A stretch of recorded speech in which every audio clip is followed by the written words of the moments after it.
bersama YB Dr. Haji Muhammad Fuad Sakarci, Timbalan Menteri Pendidikan dan Ahli Majlis Tertinggi UMNO, dan kami akan merakamkan perbualan ini mengenai bagaimana dakwaan MP untuk Bayan Baru Datuk Seri Zahrin Hashim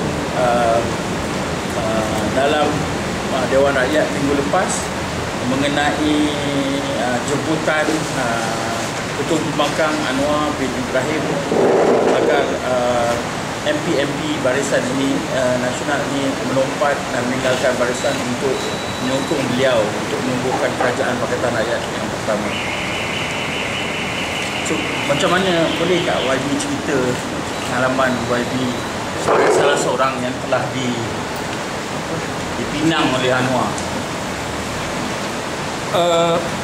Okey, pertama saya nak komen dulu tentang apa yang disebut oleh YB Zahrin, Ahli Parlimen Bayan Baru, iaitu saya memang terkejut pendedahan yang dibuat oleh YB Zahrin apabila dia mengatakan bahawa ada 8 orang MPs yang disebut namanya oleh Anwar Ibrahim untuk meyakinkan ahli-ahli Parlimen PKR bahawa kerajaan 16 September ini akan dapat direalisasikan, ataupun dengan kata lain mereka akan berjaya menawan Putrajaya. Ya.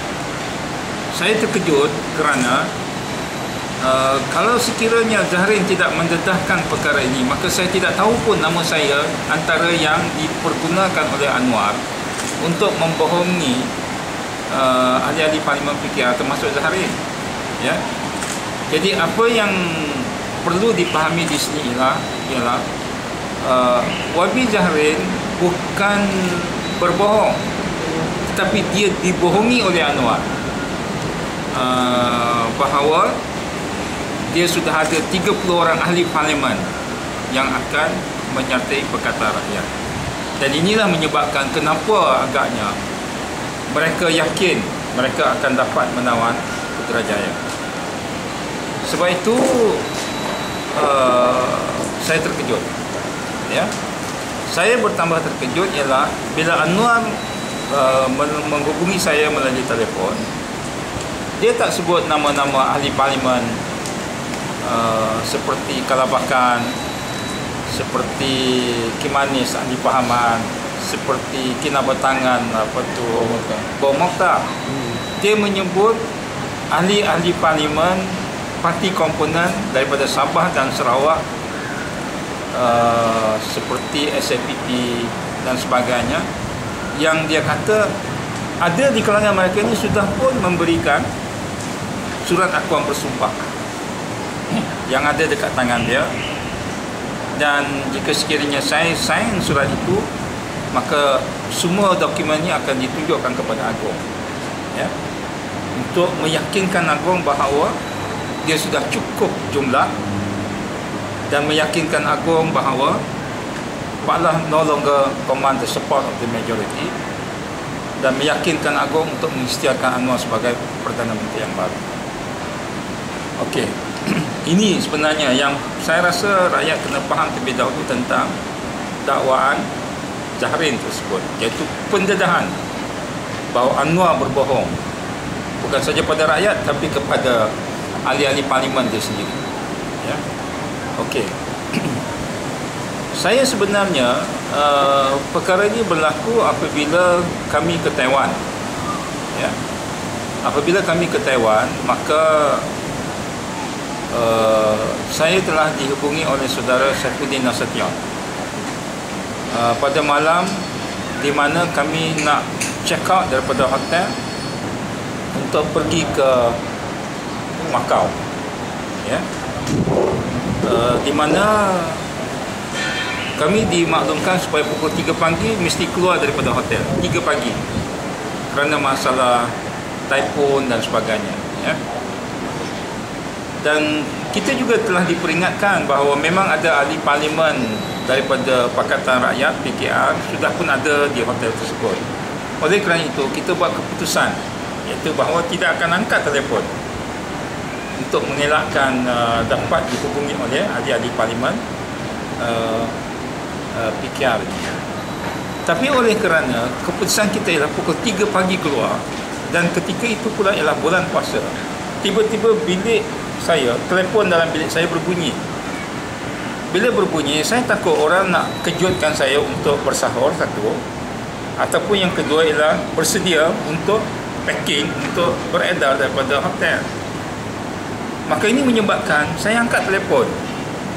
Bila saya angkat, saya terkejut kerana yang menghubungi saya adalah saudara Saifuddin Nasution pada pukul 4 pagi. pukul 2 pagi. 2 pagi. Saya tanya dia, Saifuddin, macam mana you dapat saya punya nombor bilik? Dia kata dia dapat bantuan daripada ahli parlimen Taiwan yang datang ke hotel itu, minta hotel itu bagi juga nombor bilik saya. Itu sebabnya dia kata dia dapat nombor telefon bilik saya, dan dia tanya boleh tak dia datang ke bilik saya. Saya kata saya kesuntukan masa sebab pertama dah nak packing, nak check out. Maka dapatlah dia bercakap dengan saya over the phone, dan dia beritahulah tentang benda yang sama, iaitu bahawa jumlah sudah mencukupi.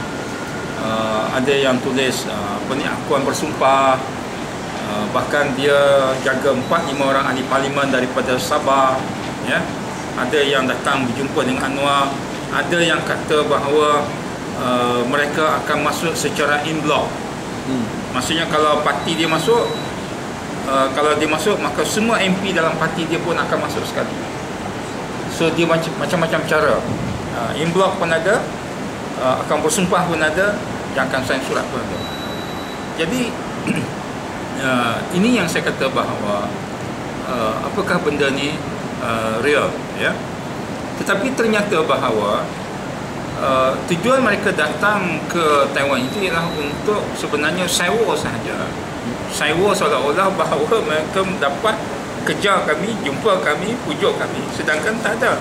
Saifuddin hanya mampu berhubung dengan saya melalui telefon bilik, dan saya yakin dia tak dapat menghubungi yang lain-lain sebab Saifuddin tanya saya, dia kata ada tak nombor bilik ahli parlimen Arab, dia nak telefon juga. Saya kata saya tak ingat nombor bilik ahli parlimen Arab.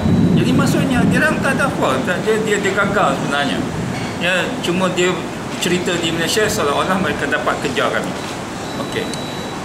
Adakah YB yakin dengan dakwaan YB macam bahawa Anwar sudah dapat 30 orang MP BN ini dan dalam 3 cara yang YB sebutkan tadi?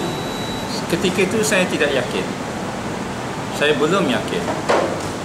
Cuma apabila saya balik ke Malaysia 18 September, 2 hari selepas gagalnya projek 16 September, tiba-tiba saya mendapat panggilan telefon daripada Dr. Abdul Rahim Daus.